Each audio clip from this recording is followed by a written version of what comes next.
Hello my dear student, welcome at Nimbus Learning powered by Engineers academy.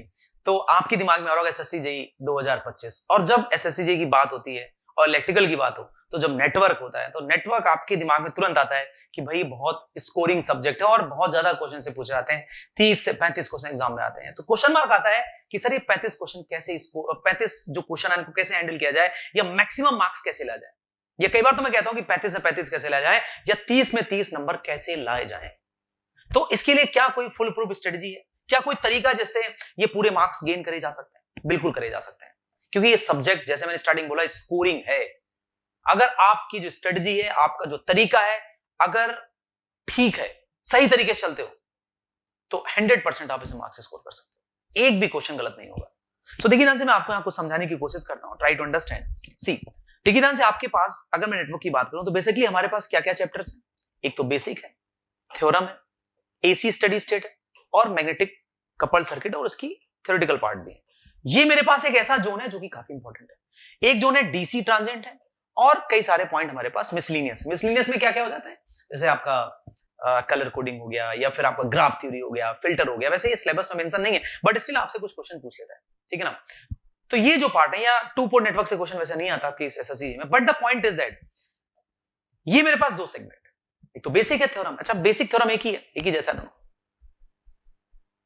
बहुत ध्यान से मेरी बातें सुनना आप। ये मैग्नेटिक भी कुछ हद तक एसी जैसे नजर आता है, क्योंकि इसमें आपके पास कहीं ना कहीं आप देखेंगे फ्लक्स लिंकेज और एंड ऑल है ना। तो अगर मैं आपसे पूछूं, या यहां पर अगर मैं पूछूं आपके भाई कि ये जो आपके पास कंटेंट है, अगर मैं बात करूं एसी और मैग्नेटिक की, या फिर बेसिक और थ्योरम की, दोनों ये जो है ना, जो 30 मार्क्स आते हैं, अगर आपने ध्यान दिया हो, मेजर पार्ट आपके बेसिक से और एसी से पूछा जाता है। यानी अगर 30 मार्क्स का क्वेश्चन है, 30 मार्क्स के अगर आपके पास क्वेश्चंस पूछे जा रहे हैं, तो 10 क्वेश्चन तो आप देखेंगे बेसिक से, और 10 ही क्वेश्चन आपके पास, या 10 से 12 क्वेश्चन एसी के आते हैं। यानी कि जो आखिरी के 8 से 10 क्वेश्चन है वो पूरे पूरे आप देखेंगे, जो रिमेनिंग पार्ट आपका नेटवर्क वहां से पूछा जा रहा है। So what I want to say, just listen carefully, कि सर ये क्या करूं मैं।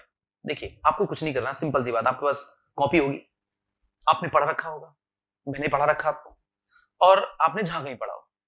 आपने जब पढ़ाई करते हो ना आप, तो आप कॉपी में हर एक चीज पढ़ते हो। कई बार आप जेईएन से लेके थोड़ा ऊपर लेवल पे चले जाते हो, कई बार हम लोग एएन लेवल का पढ़ाते रहते हैं। कारण क्योंकि कई सारे बच्चे एएन की तैयारी करते हैं, और एएन का पेपर भी लगभग जेईएन जैसे ही रहता है, बस थोड़ा सा प्लस माइनस रहता है। कई बार सिलेबस का भी गेम रहता है। तो एसएससी जी का सिलेबस क्या है, उसको आप ध्यान से पहले देखो। आपको पता ही नहीं टू पोर्ट आता नहीं आता है, 4-4 घंटे टू पोर्ट में खराब कर रहे हो आप। आपको ये पता ही नहीं कि ग्राफ थ्योरी से कितने क्वेश्चन पूछे जाते हैं। Now try to see the syllabus first of all. पहला पॉइंट सिलेबस देखना, फिर ये देखना है कि वो कौन सा पार्ट है जहां से major part of the questions आपसे पूछे जाते हैं। जैसे मैंने बोला कि बेसिक और एसी स्टडी स्टेट, ये दो ऐसे पार्ट हैं जहां से मेजॉरिटी ऑफ द क्वेश्चन आपके एग्जाम में आते हैं।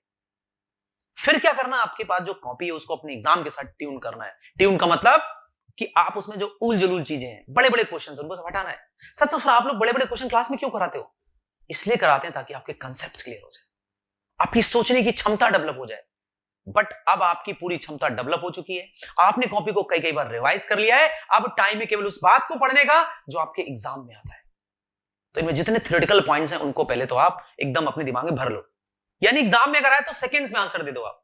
अब बात रहती है जो वहां पर आपके न्यूमेरिकल्स आते हैं, तो उन न्यूमेरिकल्स को आप देखो जो आपके एग्जाम में पूछे जा रहे हैं। कोई डेरिवेशन नहीं करना है, कोई उल जलूल चीजें नहीं करनी है फालतू की। और ये पूरा एसी स्टेट, एक एक पॉइंट आपको अच्छे से रिवाइज करना है। बेसिक थ्योरम एक ही बात है, उसके पॉइंट्स लेने, मैग्नेटिक कपल्स के लेने। ये वाला सेगमेंट आपका अच्छा, क्योंकि 25 नंबर यहीं पर है।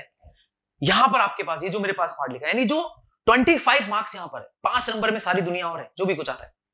डीसी ट्रांजिएंट कम पूछा जाता है एसएससी जी में, तो हिसाब भर पढ़ो उसको, उसमें ज्यादा रिसर्च नहीं करनी, काम भर का पढ़ लो आप, दैट्स इट। समझ लो मैं क्या कहना चाह रहा हूं? यानी आपको क्या करना, अपने सिलेबस को देखना है, फिर ये देखना है कौन सा पार्ट उसको। सर मैंने कॉपी को 2 बार 4 बार 10 बार रिवाइज कर लिया, अच्छी बात है, लेकिन कॉपी को रिवाइज करने से भी काम नहीं चलेगा। आपको पीवाईक्यू लगाना है, एसएससी जी के प्रीवियस ईयर के क्वेश्चन लगाने, सारे क्वेश्चन लगाने, साथ के साथ एमसीक्यू लगाना है। सर एमसीक्यू पूरी लगानी, हाँ एमसीक्यू पूरी लगानी, बट हाँ आप उन क्वेश्चन को इग्नोर मार सकते हो जो एएन के हैं, या फिर कुछ ऐसे क्वेश्चन है जिनका एसएससी जी से कोई लेना देना नहीं है, तो आप उन क्वेश्चन को एमसीक्यू में मत लगाओ, कोई जरूरत नहीं है। इतने आप काबिल हो चुके हो कि आपको पता है कौन सा क्वेश्चन लगाना है, कौन सा नहीं लगाना है। So try to solve the questions जो आपके एग्जाम के लिए रेलेवेंट है। तो पूरा एमसीक्यू चेप दो, पूरा एसएससी जी पीवाईक्यू उठा के पूरा लगा दो आप, दैट्स इट। इसी को 2-3 बार रिवाइज, क्वेश्चन रटना नहीं है, समझना है और फिर करना है। समझ रहे हो? तो बेसिक और एसी स्टडी स्टेट एकदम महारत हासिल होनी चाहिए। 20-25 नंबर यहीं से बनते नजर आ रहे हैं, और मैग्नेटिक, दैट्स इट। 3 पार्ट अगर आपके क्लियर है, कोई आपको रोक नहीं पाएगा नेटवर्क में पूरे पूरे नंबर लाने से, इस बात की पूरी गारंटी है। समझ रहे हो मैं क्या कहना चाह रहा हूं? फिर क्या करना है सर, लास्ट में जो एकदम एज यूजुअल है, टेस्ट लगाने हैं। आप नेटवर्क का सब्जेक्ट वाइज टेस्ट भी दे सकते हो, और आप चाहो तो फुल लेंथ टेस्ट दो। और फुल लेंथ टेस्ट में देखो आप कि नेटवर्क में कितने मार्क्स स्कोर कर रहे हो, मशीन में कितने स्कोर कर रहे हो, ताकि उसके हिसाब से फिर आप वहां पर अपने इंप्रूवमेंट जो करना उसमें आप करो। ऐसे ब्लाइंडली मत करो सर मेरे तो 200 में 100 ही नंबर आ रहे, अरे यार 100 क्यों आ रहे, 100 क्यों नहीं आए, या किस पार्ट में कमजोर हो उस पार्ट को इंप्रूव करो ना, क्योंकि आपको ले देके हर पार्ट को धीरे धीरे इंप्रूव करना है, और हर जगह आपको बराबर मेहनत करनी है अगर आपको एग्जाम क्वालिफाई करना है। और सबसे पहली बात है कि बच्चों में जो सबसे बड़ी दिक्कत है वो पता क्या करते हैं, कुछ भी पढ़ना चालू कर देते हैं ना। सिलेबस को ध्यान में रखो, फिर सिलेबस में जाके उसमें भी देखो कौन से टॉपिक इंपॉर्टेंट है, कौन से रिलेवेंट है, उन पे काम करो, उसके हिसाब चलो आप। तो आपका बेसिक बहुत अच्छा होना चाहिए, सारे क्वेश्चन बनने चाहिए, और एसी स्टडी स्टेट और मैग्नेटिक, ये अगर 3 टॉपिक क्लियर है आपके, तो आप कोई भी क्वेश्चन कर सकते। सर थ्योरम तो हो ही जाएगा, थ्योरम तो बेसिक ही जैसा है, बचा क्या फिर इसमें? समझ रहे हो मैं क्या कहना चाह रहा हूं?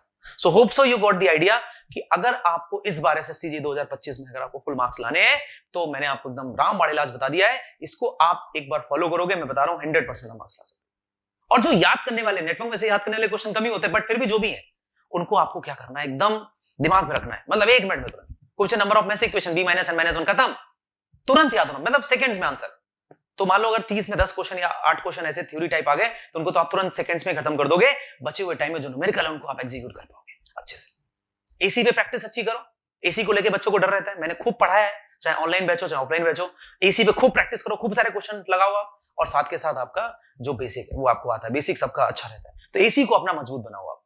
तो एसी और बेसिक, एसी बेसिक आपके दिमाग में चलता रहना चाहिए। डीसी आप हिसाब भर पढ़ लीजिएगा, बहुत ज्यादा नहीं आता है, क्योंकि पिछले सालों का यही ट्रेंड है। तो there is no need to worry about this DC transient के बारे में, है ना, डीसी ट्रांजेंट की बात कर रहा हूं मैं, है ना। बेसिक मतलब इसमें आपका केवीएल, केसीएल, नोडल ये सब रहता है, और बहुत सारी थ्योरेटिकल जो क्वेश्चंस रहते हैं वो सारा कुछ आपको करना होता है, ठीक है। This is the meaning of basic chapter, okay.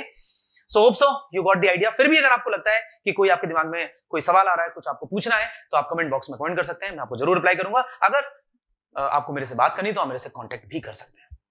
सो उम्मीद करता हूं कि आपको ये जो इन्फॉर्मेशन है वो अच्छी लगी होगी, और ये जरूर अपने आप ये एग्जाम की जो प्रिपरेशन है उसमें आप इसको लगाएंगे, और इस बार आप 30/30 या 35/35 मार्क्स लेके आने वाले हैं एसएससी 2025 में।